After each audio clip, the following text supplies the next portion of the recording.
try out with a microphone unless you cannot hear me. Can you hear me all right? Because I'm happy to use the microphone. Okay, all right then, good. That means I might be able to walk around. So thank you for inviting me. Glad to be back. This is my second presentation to the Dull Men's Club. The first one was memorable because it was 2 days before the COVID lockdown.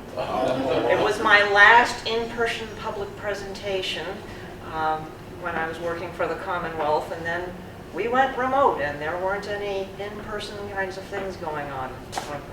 I retired just 2 years ago from the Division of Fisheries and Wildlife, so my background is environmental education and wildlife. And as he said, my mother is the obsessed gardener. My father is just the assistant, but he's a wildlife biologist. So I'm a product of my genes as well as the environment that I grew up with, which was the town of Pelham, population 1,600. So when people talk about Sterling as a small town, I kind of giggle to myself. But anyway, yes, I'm a recycled member of the garden club and happy to be here. Yes, and we have turned 90 years old, and sometimes we feel like it, especially at this time of year when we're doing lots of digging and dividing and transplanting and sweating in the dirt. So let's get going. And already it's there. So in the beginning, in 1934, 12 women got together and formed a garden club. And the amazing thing is that we've got pictures, we've got the original minutes from that meeting, their first meetings through the 1930s. And these are the women that got it together in pretty short order, actually. 1934. And they really did a lot. These women were many of the women from the work that I've been doing looking at the archives that the Garden Club has. A number of these women were already active gardeners, and they were in some ways already doing garden club kinds of things. They were going to the Worcester County Horticultural Society lectures, participating in the flower shows. A few of them were actually judges for some of the quote-unquote competitions and shows that they had. So they were, already looking at this, and they formed a garden club. And I have a theory about why that was happening. And it's just a theory, but reading through some minutes from the Worcester County Horticultural Society, there were times that some of the women were saying, hey, let's have a couple of women doing this, that, or the other in the society. And the guys were like, no, we don't need to. We don't need a lady to do this, or we don't need a lady to do that. And I have a feeling that a couple of these women were kind of like me and a little bit just, okay, then we're going to do something on our own. That's my theory. That's my theory. And it could be totally wrong, but certainly it was interesting to see some of the minutes that had some verbatim stuff that was really surprising. So started, as you said, in 1934. The Garden Club is like Dull Men's Club, a nonprofit. Everybody's a volunteer. The Garden Club is a registered 501c3, and the folks getting together on this, they put together articles and a constitution within 2 months of their first meeting. They really knew how to get stuff done. And one of the things they were looking at is what's our mission, what's our objective. And these are the three that they came up with, was stimulating knowledge and love of gardening, and I'm paraphrasing some of it because it gets too long. Protecting native trees, plants, and wildlife, and encouraging civic beautification. So we're going to go into a little bit about this mission stuff. Stimulating the knowledge and love of gardening.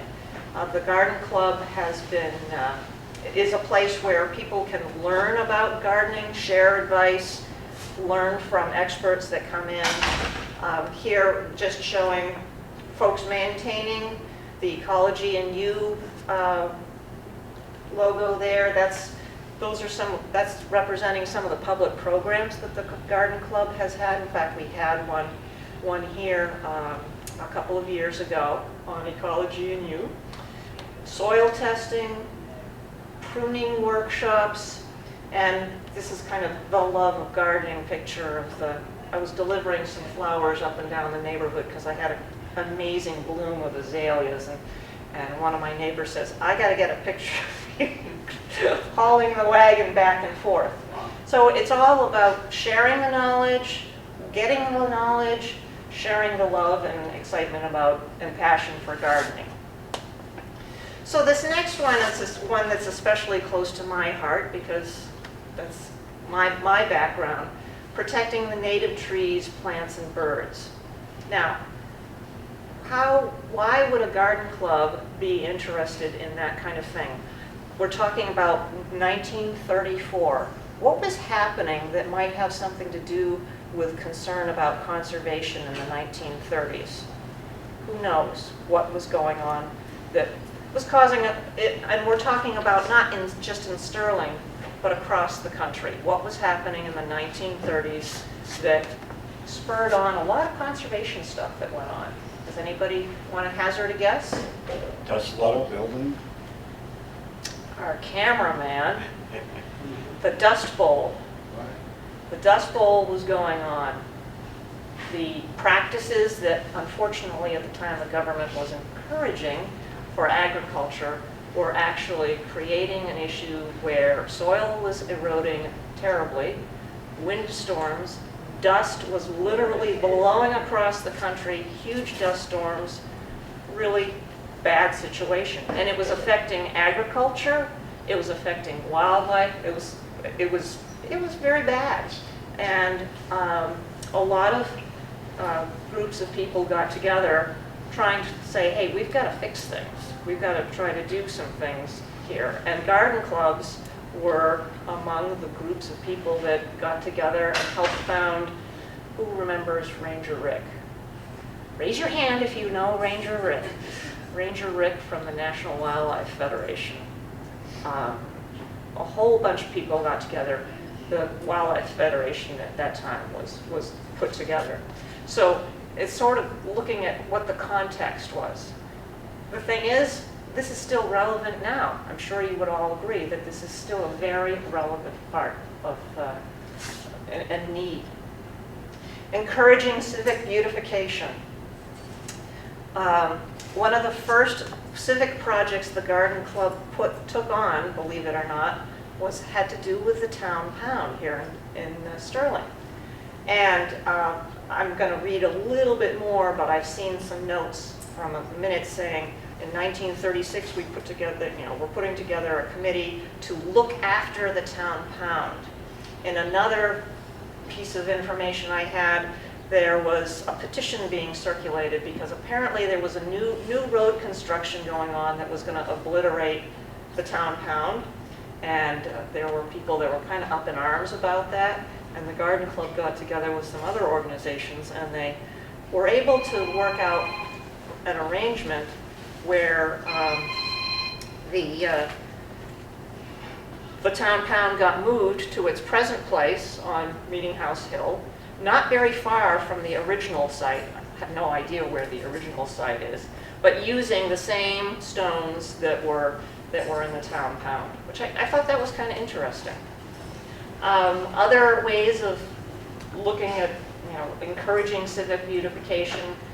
We have a group of women from the 1950s that have put together a whole bunch of bouquets and arrangements, and they're taking them off to the Rutland State Hospital for decorating the hospital. They would make corsages and special decorations for holidays. During World War II, 1944 and 1945, the Garden Club was making regular visits to the Lovell Hospital up at Devens to bring flowers and arrangements for the patients in the hospital there. And then, of course, in town, the Conant Library has been subject to a number of different times helping with the garden club, helping to arrange that as well. So getting more into the civic stuff. So 1934, the club was formed. In 1935, the Cattlemen's Association or Farmers Club, I'm seeing two different phrases being used, approached the garden club and said, would you folks take over the floral exhibit hall for our annual show / fair, the Sterling Fair. The garden club said absolutely, and they went to town on it, and we still do that here. Some of our members are judges or arranging for that. This year, for the Sterling Fair, the garden club is also going to have, for the 90th, we're going to have a booth there with information and some historical stuff going on. But that's a long time one. We partnered with other, piggyback with other groups, Art in the Park, Spooky Walk. We've given out seeds and other conservation-related things to the kids. Townwide cleanup, the club has been involved in that. At the library, not only have there been plantings done, but there's outreach programs that are going on, what we call make and take workshops, where you learn how to make some of the kinds of arrangements that you see right here. Succulents in the little martini glass and holiday decorations. You make them there at the library and you take them home and enjoy them. Some of you probably are familiar with, have seen some of the advertisements for doing some make and take things here at the senior center. We have done some work with the Boy Scouts. I got some Boy Scouts here working on, they were working on the foundation plantings last year, and also did some mulching and putting up and building some of the birdhouses you see here. The garden club has been involved with what's called garden therapy in different decades as well. Schools have been an interest for garden clubs, and some examples here are after getting some grants. There's a school garden project going on. I call those the mulching middle school warriors there in the middle. They're spreading, getting ready to spread mulch on some of the raised beds at the school. We had some students from the conservation club in middle school that was part of one of our public presentations that we had at the school, where they talked about the things that they were learning. And in the past, this is a first grade class. It's the note next to the picture that I had of this said, Mrs. Miley's first grade class in the Butterick School, 1983. We know who the garden club members are in there, but we don't know who the kids are, and it would be kind of fun to figure out who was in there. And sometimes the garden club was helping to sponsor some national poster contests through the National Garden Clubs. This was the America's Beautiful poster contest from, I think that one's from the 1980s.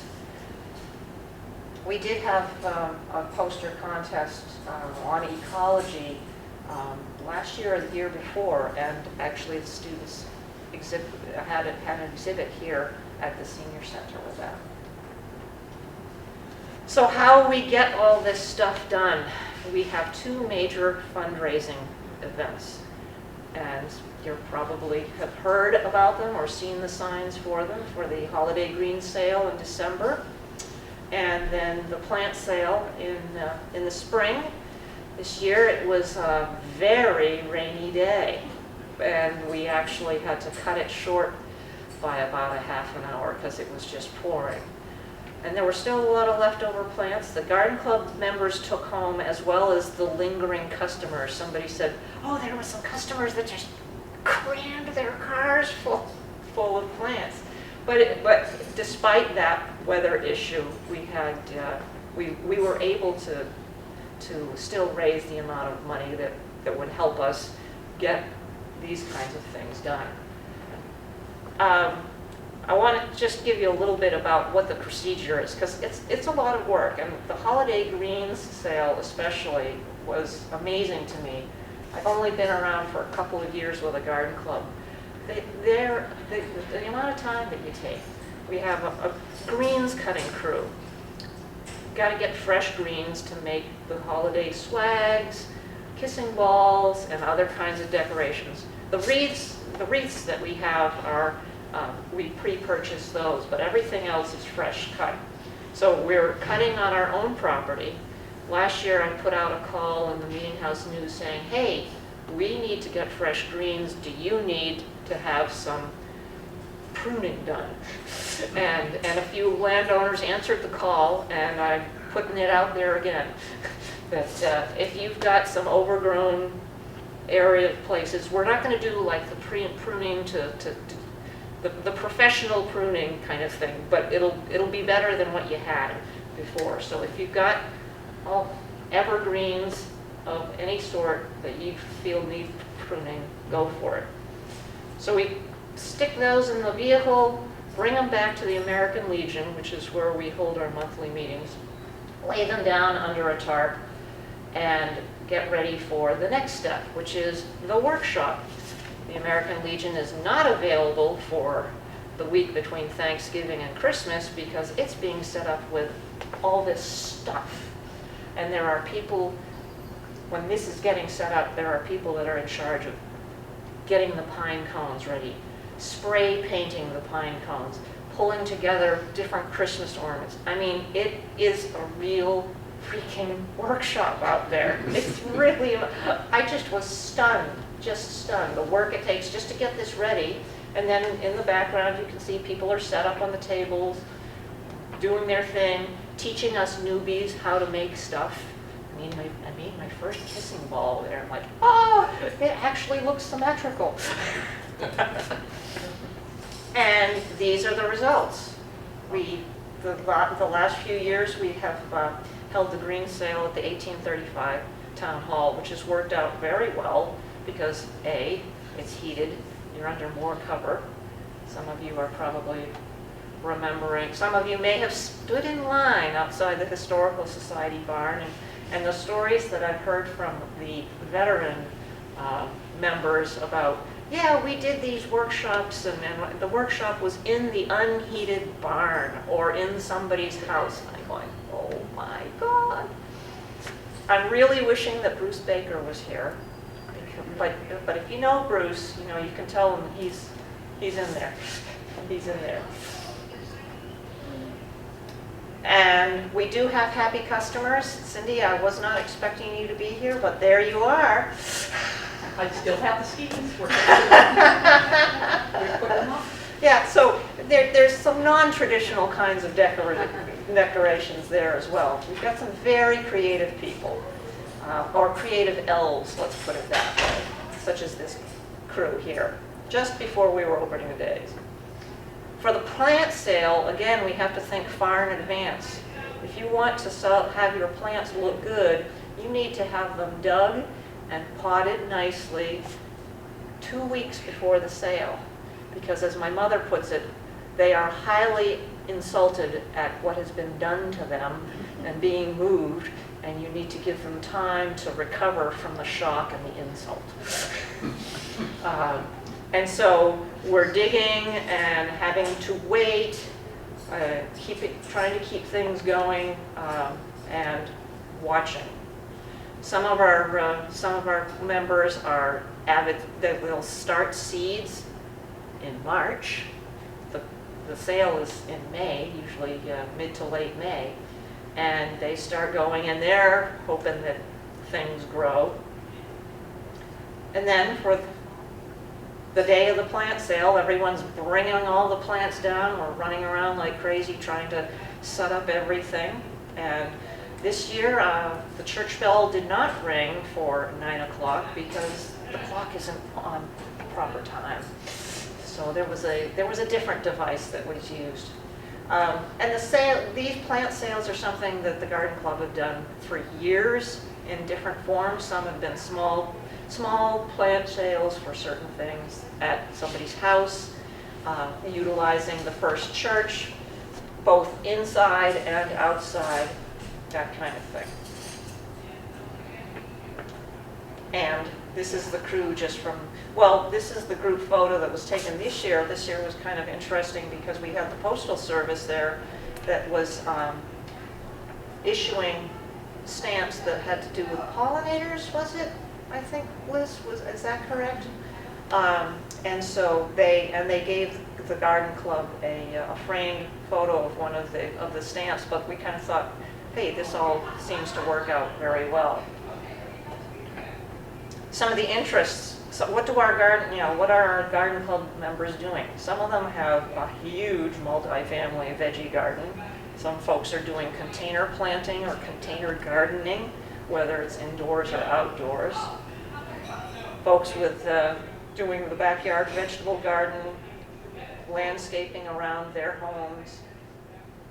Some folks are very interested in learning about floral arrangements, workshops. We have workshops on that.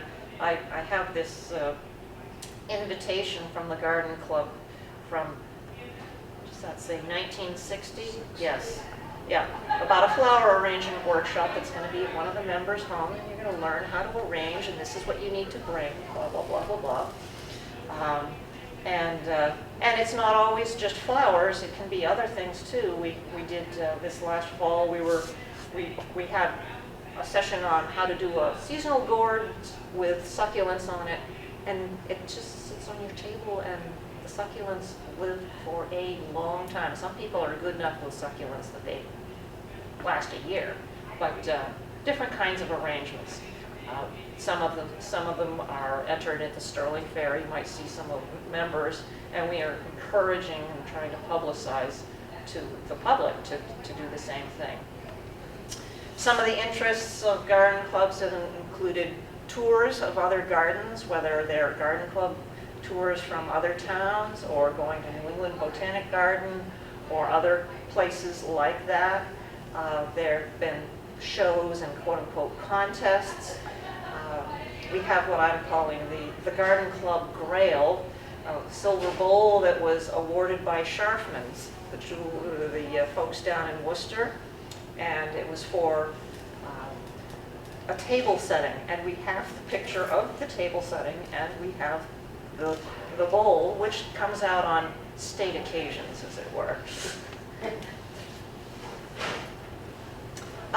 So I want to let you know that we'd love to have you join us in one form or another.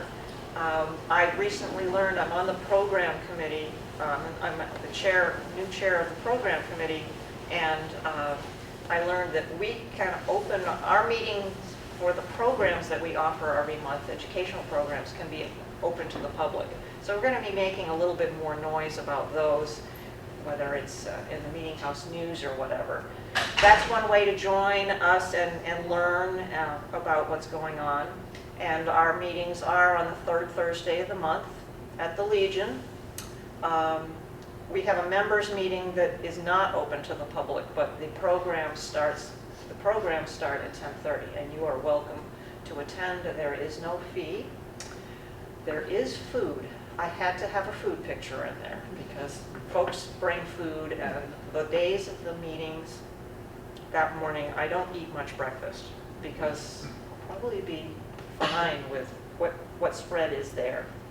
My husband said it must be all about the food. Some of the now another way to join us is to literally join the club. These, as we have, you can see here, 12 members joined with zero dues, but within a few months they decided it was important to have dues, and it went from 25 cents to 75 cents in 1945. Now it's $15 a year. And we have around 58 members. It's not clear. I've been hearing some different numbers, but that's what we have now. And our fiscal year starts from June July 1. July 1, that's right, July 1 to June of next year. That has to do all do with the formation. So in some ways, you know, yeah, we're halfway through 2024, but it was June 1st when the very first meeting was held, and it was agreed, let's start a club. And on June 18th, they already had the articles and the Constitution figured out and voted on. Like I said, they knew what they were doing. And so we we put together a program for the entire fiscal year. We don't meet in July or August. Doesn't mean that we're not doing stuff, because sometimes we have tours and other things going on. And we'll be working on the Sterling Fair stuff.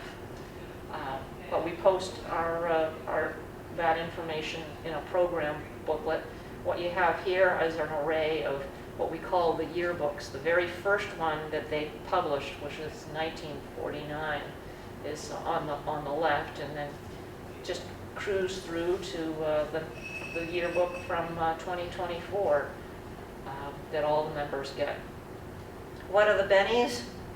You get some learning, you get access to some learning opportunities. We are affiliated with the Mass Federation of Garden Clubs. All those words are in there. I don't always get it. Garden Club Federation of Massachusetts. It starts with a G, GCFM. And that is the statewide organization that's there to support garden clubs and help them. And also they provide a whole lot of workshops and classes. Today is their annual meeting. Our president, Mary Roy, is out at that one. But they have all kinds of workshops that you, as a club member, can have access to. Obviously, whether you come to the programs that we also have speakers that come in, and we contract with them for doing different lectures, demonstrations, hands-on things. We're also a member of the New England Botanic Garden at Tower Hill. They've gone through a recent name change. You probably may have seen the signs on the road. And they too have a lot of different kinds of events going on. And there's some special opportunities and discounts for the club members. And we have a couple of passes to Tower Hill that are available to club members. We send out emails to club members with different horticultural tips and articles that might be relevant. And there are some local nurseries that offer a discount to the card-carrying Sterling Club member. Oops. So, other benefits. It's a great opportunity to meet other folks who are gardeners, and we encourage novices. It's a way to make a difference in the community. Lots of plant swapping and produce swapping goes on, and we tend to try to have a little bit of fun. So that's the pitch, as it were, there. You all get the Sterling Meeting House news, and you may have seen some of the articles that I've been writing and lately talking about the history of the Garden Club. We also have a Facebook page that we post, and we post that information on a couple of the community pages in the area. And we have a website as well, and email. So those are ways that you can connect with us. I've got a couple of brochures here, and that is that. Does anybody have any questions or comments or stories?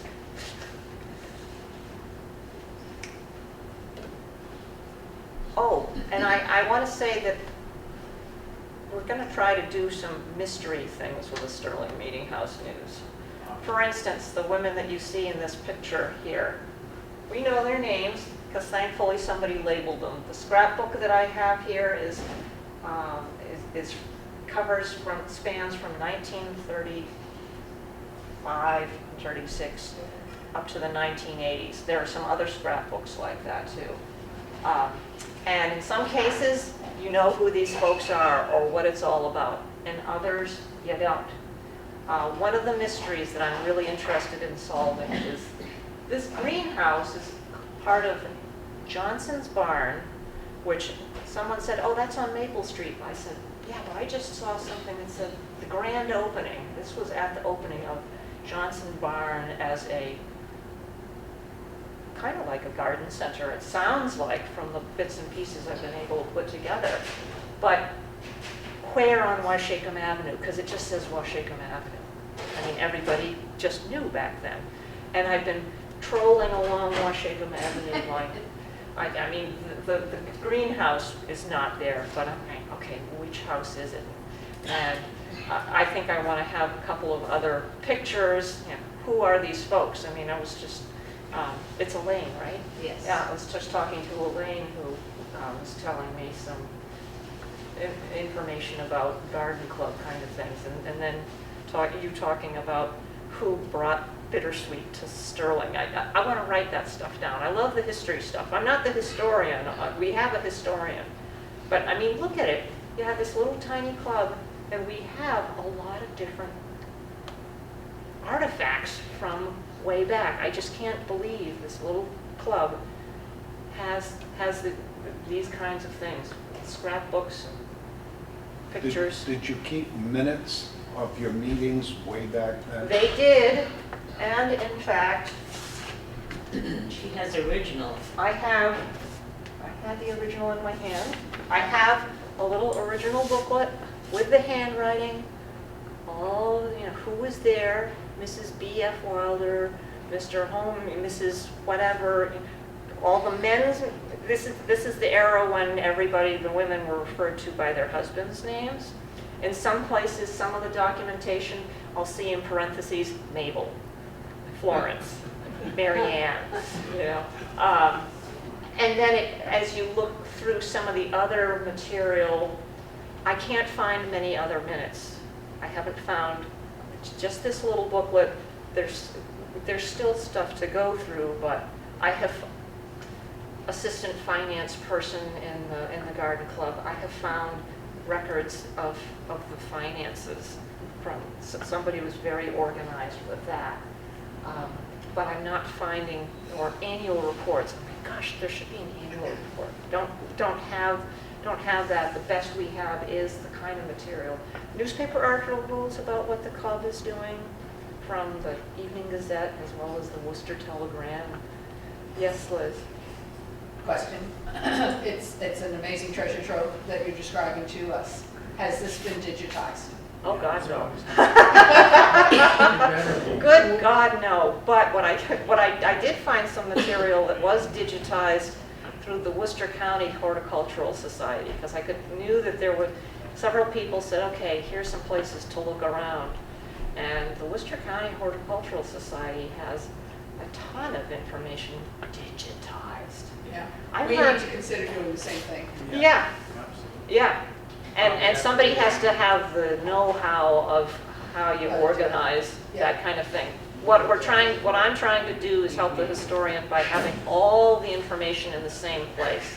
Because some of it's at her house, some of it's in a storage facility that we utilize. I mean, this scrapbook here was gold because I knew it existed, because there was a note somewhere else about it. Couldn't find it, and then when we were digging through the storage space, I said, bins with paper and ephemera. Get that! And some of the information is duplicative, and in some places it's labeled, and some places not. So it's like putting together a puzzle of different mysteries and all. Something you may want to consider there, we just recently at the Legion established a working relationship with a Boy Scout to digitize all of our deceased veterans here in town. So the Boy Scouts looking to advance Yeah, part of their themselves. service. These younger people certainly have a pretty good grasp of how to do that. So that might be something you'd like to explore. Yeah, yeah, absolutely. And I've been to the Historical Society looking for information and told them, gee, you have a scrapbook about that has a section on the nature trail at the Buttrick building, and the information is no longer there. And the garden club was responsible for that, well, along with some other civic groups, which So I was trying to find some information that way. Boston Public Library offers free digitizing of anything, pictures to any size. Oh, yeah? And you just have to make an appointment with that department, bring the material down, they'll digitize it for you and give it back to you. Oh, wow. And it's free. And they have Worth the done, trip. they have done projects where a poster could be 100 feet long Yes, and they digitized it. that's Wow.